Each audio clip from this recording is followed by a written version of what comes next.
What happens when Hollywood's most beloved underdog meets late-night television's biggest ego? In just 35 seconds, one arrogant comment would turn a routine interview into television's most shocking meltdown and expose the true character of a host who thought he was untouchable. Before we dive into this incredible story, make sure you hit that subscribe button and let me know in the comments what you think really went down that night. Trust me, you're going to want to hear every single word of this unbelievable encounter. Picture this: the late night with Seth Meyers studio, packed with an audience expecting their usual dose of celebrity small talk and scripted jokes. The lights are bright, the cameras are rolling, and Seth Meyers sits behind his desk with that familiar smirk, completely unaware that he's about to face off against someone who doesn't play games. Sylvester Stallone walks out to thunderous applause. This is Rocky Balboa himself, the guy who taught America that heart beats talent, that determination conquers all odds. The audience is on their feet because they're seeing a real legend, someone who's inspired millions of people to never give up, no matter how hard life hits them. Seth starts off normal enough, the usual pleasantries about Stallone's latest projects, but you can already sense something different in the air. There's a tension, a smugness in Seth's voice that suggests he thinks he's about to have some fun at his guest's expense. "So Sylvester," Seth says with that condescending tone he's perfected over years of late-night television, "I have to ask about your early career. I mean, before you became this action star, you were pretty desperate, weren't you? I heard you even sold your dog because you couldn't afford to feed it." The audience shifts uncomfortably. This isn't the lighthearted banter they expected. Stallone, ever the professional, keeps his cool and explains how those were tough times, how he was sleeping in bus stations and doing whatever it took to survive while chasing his dream. "Yeah, but come on," Seth interrupts with a laugh that doesn't reach his eyes. "Selling your dog? That's pretty cold. Even for someone who was broke. I mean, most people would find another way, right? Maybe get a real job instead of chasing this Hollywood fantasy?" You can see Stallone's jaw tighten just slightly. This isn't funny anymore. This is personal. But he's been through worse than some talk show host's cheap shots. So he responds with dignity, talking about how sometimes you have to make impossible choices when you believe in something bigger than yourself. But Seth isn't done. Oh no, he's just getting started. "You know what I find interesting, Sylvester? You've built this whole career on playing tough guys, but weren't you actually a pretty soft rich kid? I mean, your father was Frank Stallone Sr., right? You weren't exactly from the streets like you pretend to be in your movies." The audience is dead silent now. This isn't entertainment anymore. This is an ambush. Stallone tries to correct the record, explaining his father's background and how his family actually struggled. But Seth just talks right over him. "Come on, don't give me that," Seth says, leaning back in his chair like he owns the place. "You went to private schools? Your family had connections. The whole struggling artist thing was just an act, wasn't it? I mean, be honest with America. You're not really the underdog you play in the movies." Stallone's face is stone now, but his voice remains steady as he tries to explain the reality of his childhood, the speech impediment that made him different, the challenges that shaped who he became. But Seth is on a roll, feeling powerful, thinking he's landed some killer punches. "Look, I get it," Seth continues, that smirk getting wider. "The underdog story sells tickets, but between you and me, and everyone watching, didn't you basically buy your way into Hollywood? I mean, when you wrote Rocky, you had connections, right? It wasn't really this miraculous rags to riches story everyone believes." The tension in the studio is thick enough to cut with a knife. You can feel the audience's discomfort, but they're also transfixed. They're watching something real happen, something unscripted and raw. Stallone leans forward slightly, his voice still controlled but with an edge that should have warned Seth to back off. "Seth, I think you've got some facts wrong there. Maybe we should talk about something else." But Seth Meyers isn't backing down. If anything, he's doubling down, sensing what he thinks is weakness. "Oh, I think I've got my facts straight, Sylvester.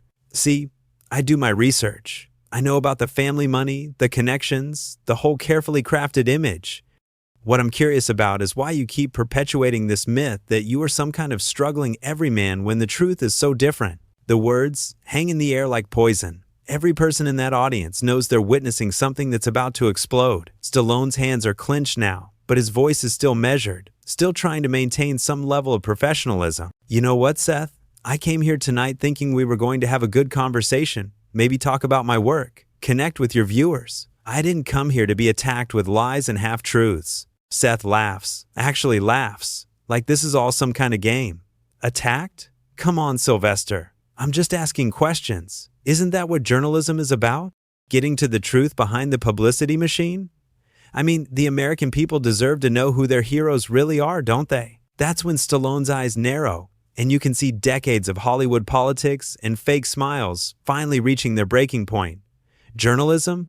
He repeats, his voice dropping to that unmistakable Rocky Balboa tone.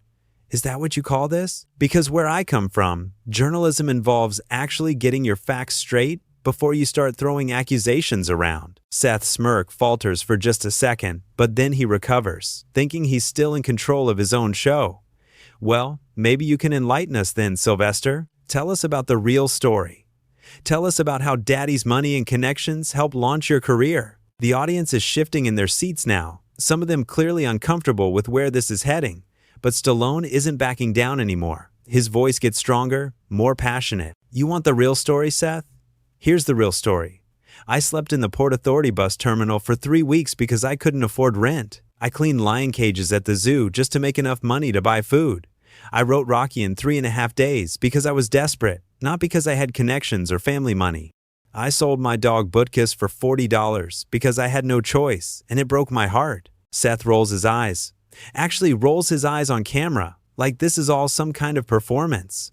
Oh please, spare us the violins, Sylvester. We've all heard this story a million times. What I'm talking about are the facts that your publicists don't want people to know. What facts? Stallone's voice is rising now, genuine anger starting to break through. You keep talking about these facts, but you haven't presented a single one that's actually true. My father wasn't wealthy, Seth. He was a hairdresser and a polo enthusiast who struggled to make ends meet. We moved constantly when I was a kid because we couldn't afford to stay in one place. But Seth just waves his hand dismissively, like he's swatting away a fly. Look, I've done my homework, okay? I've talked to people who knew you back then. The family had money, you went to good schools, you had opportunities that most people could only dream of. Why can't you just admit it? The camera catches something in Stallone's expression that should have been a warning to everyone in that studio. It's the look of a man who's been pushed too far, who's tired of being polite to people who don't deserve his courtesy. Who did you talk to, Seth? Give me names. Because anyone who actually knew me back then, anyone who was really there, they know the truth. They know about the speech problems, the learning disabilities, the constant rejection. They know I was working construction jobs and cleaning bathrooms just to survive. Seth leans back in his chair, spreading his arms wide like he's addressing the whole world. See, this is what I'm talking about. This defensive attitude. If the story was really true, why would you be so angry about me questioning it? Innocent people don't get this worked up over simple questions. That's the moment. That's the exact moment when you can see Stallone realize what kind of person he's dealing with. His face changes, hardens, and when he speaks again, his voice has that unmistakable quality that made Rocky Balboa a legend. You know what your problem is, Seth? You sit behind that desk every night, making jokes about people's lives, thinking you're so clever, so superior, but you don't know what it's like to actually struggle for something. You don't know what it's like to get knocked down over and over again and have to find the strength to get back up. The audience is completely silent now, hanging on every word. Some of them are starting to realize they're witnessing something historic, a moment when the mask slips and you see who people really are. Seth's getting flustered now, but instead of backing down, he doubles down on his arrogance. Oh, I don't know about struggle? Really? You think hosting a late-night television show is easy? You think dealing with celebrities and their egos every single night is a walk in the park? Stallone actually laughs, but there's no humor in it. Are you seriously comparing hosting a television show to sleeping on the streets? Are you actually that out of touch with reality? I'm out of touch? Seth's voice is getting shrill now, defensive.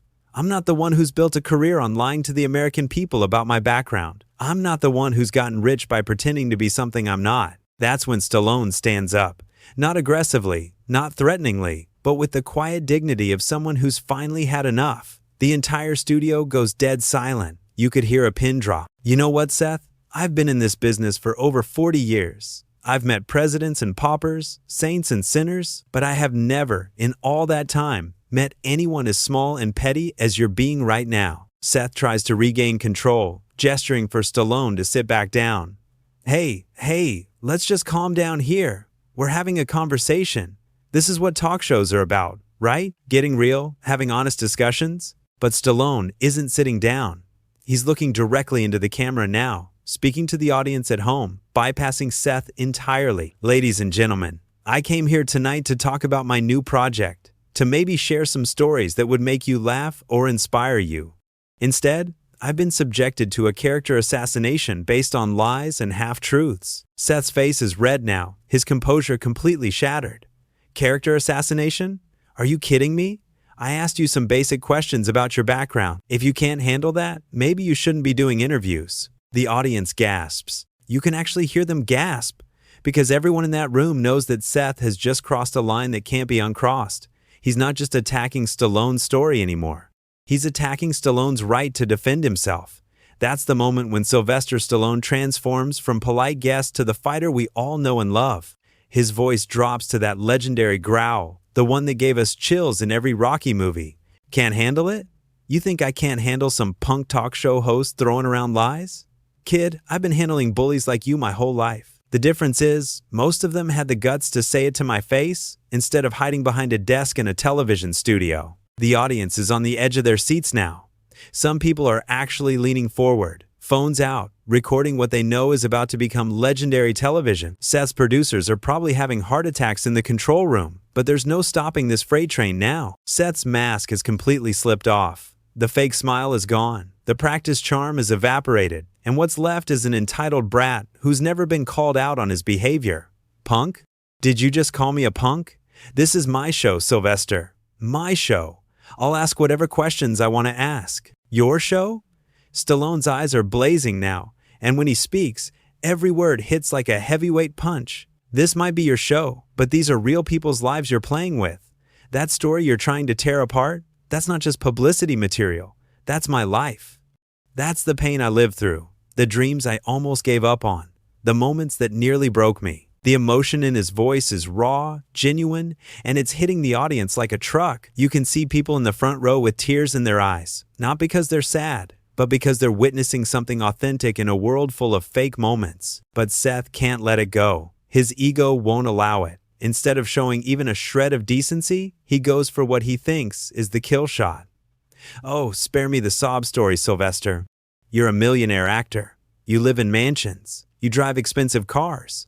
Don't sit here and act like you're still that struggling kid from Philadelphia. The words hang in the air like a slap across the face. Because what Seth doesn't understand, what his privileged little brain can't comprehend, is that success doesn't erase where you came from. It doesn't magically heal the scars or make the memories disappear. Stallone's voice becomes deadly quiet, the kind of quiet that comes before a storm. You think money changes where you come from, Seth? You think success erases the nights you went to bed hungry? The times you got laughed out of casting offices?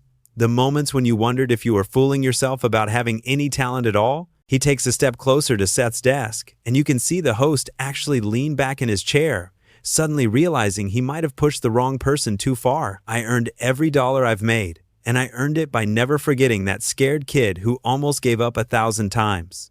That kid is still in here. He taps his chest. And he's the reason I can look at myself in the mirror every morning. Seth's voice is getting higher, more desperate. Look, I think you're taking this way too personally. I'm just doing my job here. This is what interviewers do. We ask tough questions. Tough questions? Stallone's laugh is bitter now, filled with decades of dealing with people exactly like Seth Meyers. You call spreading lies tough questions? You call attacking someone's character based on gossip and rumors tough questions? Let me tell you what tough questions really are, Seth. The entire studio is holding its breath. This is the moment everyone will remember, the moment that will be replayed on social media for years to come. Tough questions are asking yourself if you've got what it takes to keep going when everyone tells you to quit. Tough questions are wondering if you're strong enough to bet everything on a dream that might never come true. Tough questions are looking at yourself when you've got nothing left and asking if you're going to find a way to fight for one more day. Seth tries to interrupt, but Stallone's not done. The floodgates are open now, and 40 years of Hollywood frustration is pouring out. You want to know about privilege, Seth? Real privilege is thinking you can sit behind that desk and tear down people who've actually lived life, actually fought for something, actually risked everything for what they believed in. You wouldn't last 5 minutes in the world I came from. The audience erupts, not in applause, but in that collective gasp that happens when someone speaks a truth so powerful, it hits you in the gut. Seth's face is pale now, his hand shaking slightly as he grips his note card. I think we should take a commercial break. Seth stammers, looking desperately toward his producers. But Stallone shakes his head, his voice filled with the authority of someone who's earned the right to speak his mind. No, Seth, you started this. You wanted to have this conversation in front of all these people, so let's finish it. He turns to address the audience directly, his voice strong and clear. Ladies and gentlemen, I've been coming on talk shows for decades. I've dealt with hosts who are funny, hosts who are kind, hosts who are tough but fair. But I have never encountered someone who thinks it's entertaining to attack a guest with lies and call it journalism. Seth makes one last desperate attempt to regain control. Look, Sylvester, maybe we got off on the wrong foot here. Why don't we start over? Talk about your new movie? Stallone looks at him with something close to pity. Start over? You think you can spend 20 minutes trying to destroy someone's reputation and then just start over? That's not how the real world works, kid. He begins walking toward the exit, but then stops and turns back to face Seth one more time. The look on his face is one of complete disgust, mixed with genuine disappointment. You know what the saddest part about this whole thing is, Seth? You had a chance tonight to have a real conversation with someone who's lived through some incredible experiences. You could have asked about the writing process, about working with great directors, about what it's like to create characters that inspire people. Instead, you chose to be small. You chose to be mean, and that says everything about who you are as a person. With that, Sylvester Stallone walks off the set, leaving behind a stunned audience, a humiliated host, and one of the most powerful moments in late-night television history. The camera catches Seth sitting alone at his desk, his face a mixture of shock and embarrassment, finally realizing that he picked a fight with the wrong person and lost in the most spectacular way possible.